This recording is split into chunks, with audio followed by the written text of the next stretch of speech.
మన mic TV ముచ్చట్ల నడుమిట్లకు అప్పుడప్పుడు scientist వస్తాడు. ఎవలబ్బా అనా మీరు ఆలోచన చేస్తున్నది?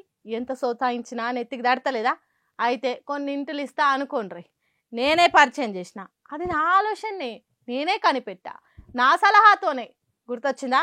అవును, మీరు అనుకున్నట్టే చంద్రబాబు నాయుడే. ఎప్పటికీ నేను అది కానీ పెట్టినా ఇది కానీ పెట్టినా అని చెప్పే చంద్రబాబు ఇప్పుడు కొత్త ముచ్చట కానీ పెట్టిన విషయం చెప్పిండు. అదేందో మీరేనుండ్రిగా. ఈరోజు మీరు రోడ్లు చూస్తున్నారు, నేను గర్వపడుతున్నా.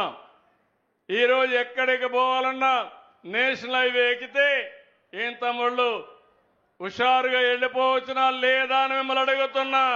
ఆ రోడ్లు కూడా ఆ రోజు వాజ్పేయి గారి పీరియడ్లో నేనే ఆయనకు ఆలోచనిస్తే ఆ రోడ్లు వేసాడు. అది నాకు తృప్తి. నా కోసరం కాదు, మీకోసరం.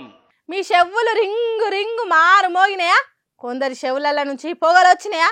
రాకుంటే పర్వాలేదు కానీ కొందరైతే పర్షాన్ అవుతున్నారట. మరి అట్లుంటది ఆంధ్ర సీఎం చంద్రబాబు నాయుడుతోని. తన వల్లే నేషనల్ హైవేలు వచ్చినాయి అంటే ఎంత గ్రేటు, ఏం కథ. ఆనాడు అటల్ బిహారీ వాజ్పేయి ప్రధానమంత్రి ఉన్నప్పుడు బాబు సార్ సలహా ఇచ్చి ఉండకుంటే ఈనాడు మనకు నేషనల్ హైవేలు ఉండేటియే కావు. బండ్లు కార్లు వేసుకొని బయ్య ఉరకకనే పోదుము. చంద్రాల్ సార్ సలహా ఇచ్చేపాటికనే దేశంలో రాష్ట్రంలో పెద్ద పెద్ద రోడ్లు వచ్చినాయి. అంతకుముందు నేషనల్ హైవేలు దేశంలో చూద్దామన్నా లేకుండే. గ్రాండ్ ట్రంక్ రోడ్లు ఎక్కడి, రాష్ట్రంలను కలిపే రహదారులు ఎక్కడి, దుబ్బ రోడ్లు మట్టి రోడ్లే ఉండేనట. ఎప్పుడైతే చంద్రబాబు వాజ్పేయికి సలహా ఇచ్చిండో అప్పటి నుంచే నేషనల్ హైవేలు షురు అయినాయి. అది చంద్రబాబు త్యాగం, అది చంద్రబాబు ముందు చూపు. అదే ముచ్చట చెప్పిండు. ఇది నా కోసం కాదు తమ్ముళ్ళు, మీకోసం అని చెప్పిండు. కాబట్టి కంగారు పడకుండా చంద్రాల్ సార్ కానీ పెట్టినాయి ఇంకా చాలా ఉన్నట్టున్నాయి. కాబట్టి వాటి కోసం ఎదురు చూద్దాము. చంద్రాల్ సార్ నోటి నుంచి వచ్చే ఆనిముత్యాలను చరిత్రకి ఎక్కిద్దాం. మా తెలంగాణ మాకు కావాలని కొట్లాడితే రాష్ట్రం వచ్చింది. అప్పుడే అధికారంలోకి వచ్చిన చంద్రబాబు 7 మండలాలను ఆంధ్రప్రదేశ్ రాష్ట్రంలో కలుపుకున్నాడు. ఇప్పుడు తెలంగాణ అస్తిత్వం మీద చెయ్యరాని కుట్రలు చేస్తున్నాడు. దాని మీదనే మొన్న కవులు మేధావులంతా తెలంగాణను ఆంధ్రాలో కలిపే కుట్రలు జరుగుతున్నాయని చెప్పిండ్రు. అది సాలదన్నట్టు ఇంకో పక్క మహారాష్ట్ర ఏం చేస్తున్నదో చూడుండ్రి. ఇసోంటి రోజులే ఎప్పటికుంటే తెలంగాణ రాష్ట్రం ఉంటుందా?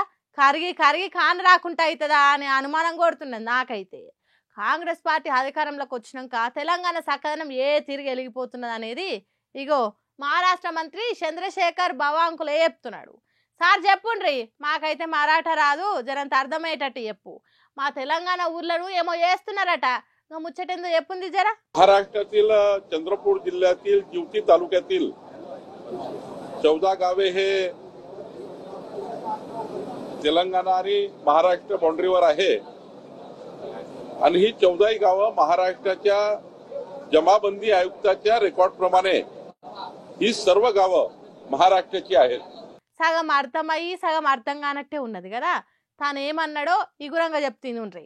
తెలంగాణ మహారాష్ట్ర బార్డర్లున్న రాజూరా జీవతి తాలూకాలల్లున్న 14 ఊర్లు మహారాష్ట్ర రాష్ట్రంలో కలుపుకుంటున్నామని చెప్పిండు.